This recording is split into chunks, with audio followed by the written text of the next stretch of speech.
शायर, बेहतरीन शायर और हमारे बड़े रेगुलर शायर यहाँ की दरख्वास्त पे वो तशरीफ़ लाते हैं और आप उन्हें बहुत दिल के साथ सुनते हैं। कई महफ़िलों से महफ़िलें पढ़ते हुए बिजनौर पहुँचे हैं। ज़ाहिर है थोड़ी सी थकन भी है, तशरीफ़ ले आए हैं। अब मैं नहायत अदब के साथ गुजारिश करूँगा काज़ी शहर बिजनौर मौलाना काजी माजिद अली साहब से कि वो तशरीफ़ लाएँ और अपने अफ़कार आलिया से नवाजें। उसके बाद आज की महफ़िल के सदर मौलाना ज़ीशान हैदर साहब के सदारती कलमात होंगे और फिर शुअरा का कलाम।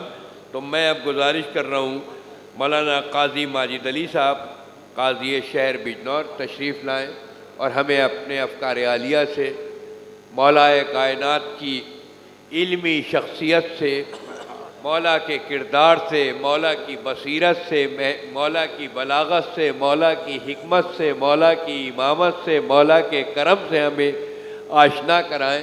काज़ी शहर हमारे रूबरू इस्तक़बाल कीजिए दुरूद के साथ उनका। अल्लाहुम्मा हुमायूं अमरोवी भी तशरीफ़ ले आए, मैं उनसे भी गुजारिश करूँगा कि वो तशरीफ़ ले आए। अस्सलामु अलैकुम वरहमतुल्लाहि वबरकातुहू। बिस्मिल्लाहिर्रहमानिर्रहीम नहमदुहु व नसल्ली अला रसूलिहिल करीम अम्मा बाद। सबसे पहले तो मैं जितने यहाँ हमारे स्टेज पे हमारे मेहमान बैठे हुए हैं उन सब का शुक्रिया अदा करना चाहता हूँ, और जो हमारे यहाँ सामने हमारे सामीन हैं उन सब का मैं शुक्रिया अदा करना चाहता हूँ। ख़ास तौर पे जो ये Urdu literature and cultural society जिन्होंने आज ये इतनी एक बेहतरीन ये महफ़िल सजाई, और इसके रूह रवां जनाब हसनैन नकवी साहब का कि जिन्होंने हम सब लोगों को यहाँ पर बुलाया। हालांकि मैं बाहर गया हुआ था, लेकिन हसनैन भाई का हुक्म था तो मैं बहुत जल्दी में मैं लौटा। तो बहरहाल आज की जो ये महफ़िल हज़रत अली रज़ी अल्लाह ताला अन्हु के नाम से जो आज ये सजाई गई है, आज उनका यौम विलादत है, उनके बारे में काफ़ी तफसीली बातचीत और बहुत ही पुरमगज़ बातचीत हो चुकी है। अब ज़्यादा कुछ कहने का वक्त नहीं है क्योंकि रात भी बहुत हो गई और दूसरी महफ़िल जो हमारी एक शेर व अदब की महफ़िल है वो भी होनी है।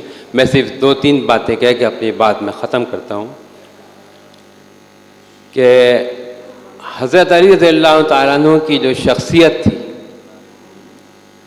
वो एक बहुत ही बहादुर, बहुत ही रसूलुल्लाह सल्लल्लाहु अलैहि वसल्लम के बिल्कुल जानिसार सहाबा की उनकी एक शख्सियत थी। आप हुज़ूर पाक सल्लल्लाहु अलैहि वसल्लम के भाई भी थे, चचादाद भाई भी थे, और आपने परवरिश आपकी गोद में ही परवरिश पाई, और रसूलुल्लाह सल्लल्लाहु अलैहि वसल्लम ने फिर अपनी दामादी का शर्फ भी आपको बख्शा। जो आपकी चहेती बेटी थी आपने उनका निकाह हज़रत अली रज़ी अल्लाह ताला अन्हु से करा।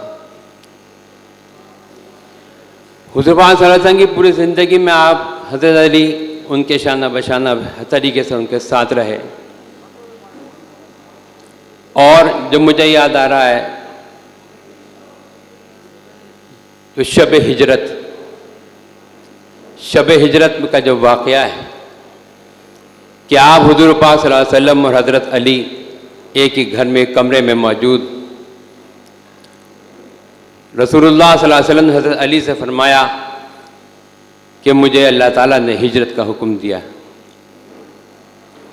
लेकिन हज़रत अली ये भी जानते थे कि मकान के बाहर दुश्मनों का एक जमावड़ा इकट्ठा हुआ है जो रसूलुल्लाह सल्लल्लाहु अलैहि वसल्लम को नौज़ुबिल्लाह कत्ल करने के लिए बाहर खड़े हुए।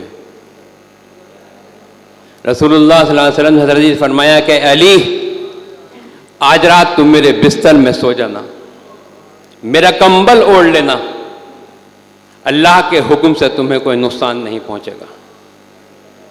चुनांचे रसूलुल्लाह सल्लल्लाहु अलैहि वसल्लम हाथ में मट्टी लेकर घर से बाहर आए और आपने वो मट्टी उन दुश्मनों के ऊपर डाली और अल्लाह के हुक्म से वो सब अंधे हो गए, वो आपको हिजरत करते हुए कोई देख नहीं सका। और हज़रत अली सुकून के साथ रसूलुल्लाह सल्लल्लाहु अलैहि वसल्लम के बिस्तर में सो गए। हज़रत अली फरमाते हैं कि ज़िंदगी में ऐसी सुकून की नींद मुझे कभी नहीं आई जैसे कि सुकून की नींद उस रात आई जब मैं रसूलुल्लाह के बिस्तर में सोया था। सुभान अल्लाह, सुभान अल्लाह। सुबह पाँव फटते ही हज़रत अली बेदार हुए। बाहर दुश्मनान इस्लाम जो हुजूर के दुश्मन थे वो वहाँ उन्होंने भी अपनी तैयारी कर ली कि आज अपनी तलवारों का दम दिखाने का मौका आ गया है। वो भी सुराखों में झांकने लगे कि अंदर क्या हो रहा है।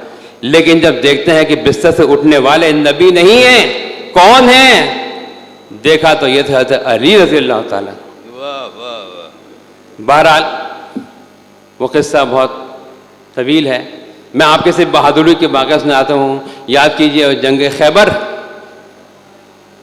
कि जो सबसे मजबूत किला क़ुमूस जो फतेह नहीं हो रहा था,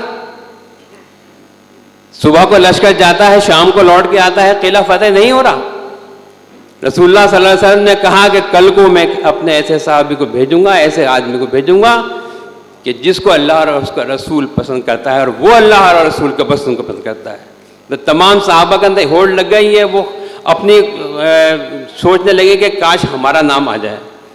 लेकिन रसूलुल्लाह सल्लल्लाहु अलैहि वसल्लम ने हज़रत अली को बुलाया और उनके हाथ में इस्लामी परचम दिया कि जाओ जाके किले को कम लगा। हज़रत अली ने पूरी ताकत के साथ किले के ऊपर हमला किया, जबरदस्त जंग हुई, आपकी ढाल भी टूट गई, लेकिन आपकी बहादुरी के आपने किले के किवाड़ को हाथ में उठा के उसको ढाल बना लिया और अल्लाह के हुक्म से लश्कर को वहां पे लड़ाई हुई और किला फतेह हुआ। हज़रत अली की बहादुरी के किस्से, हज़रत अली के हुज़ूर पाक सल्लल्लाहु अलैहि वसल्लम के साथ जो उनके तमाम वाक़यात गुजरे, कदम कदम पे आपने उनके साथ रहे। और सबसे अहम बात, जैसे भी हमारे जज साहब फरमा रहे थे कि हज़रत अली की जो तालीमात हैं उनको आम करने का बहुत ज़रूरत है। रसूलुल्लाह सल्लल्लाहु अलैहि वसल्लम जब विसाल हुआ तो आपके गुस्ल की जिम्मेदारी हज़रत अली को सौंपी गई। आप ही ने हुज़ूर सल्लल्लाहु अलैहि वसल्लम को गुस्ल दिया। हज़रत अली फरमाया करते थे कि इल्म एक जाहिल को भी, इल्म जो है इंसान को आला बनाता है और जो जहालत है वो आला को नीचे बना देती है। इसलिए इल्म हासिल करना चाहिए। अगर कोई बात ऐसी है जो हमें मसला हमें नहीं मालूम तो उसको मालूम करने में झिझकना नहीं चाहिए।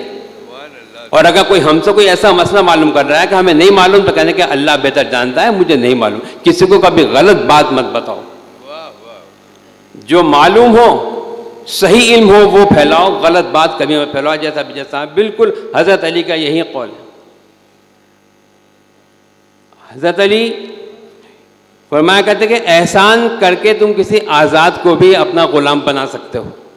एहसान ऐसी चीज़ है, किसी पे एहसान करो तो किसी आज़ाद को भी अपना गुलाम बना लो, अपने एहसान के और अपने किरदार की बदौलत। आपने आखिर में एक वसीयत फरमाई थी कि ए लोगों, अल्लाह की तौहीद पर कायम रहना, अल्लाह का शरीक किसी को मत ठहराना, नबी की सुन्नत पर, अल्लाह के अहकामात पर पाबंदी करना, उस पर अमल करते रहना। तौहीद और सुन्नत ये दो अहम सुतून हैं जो राह हिदायत के लिए मशअल ताबा हैं। लिहाजा वक्त नहीं है, बहुत मुख्तसर बात करके मैं सिर्फ आखिर में यही बात कहना चाहता हूँ कि हज़रत अली की जो तालीमात हैं, नबी रसूलुल्लाह सल्लल्लाहु अलैहि वसल्लम की जो सुन्नतें हैं, हमें उन पर अमल करना चाहिए।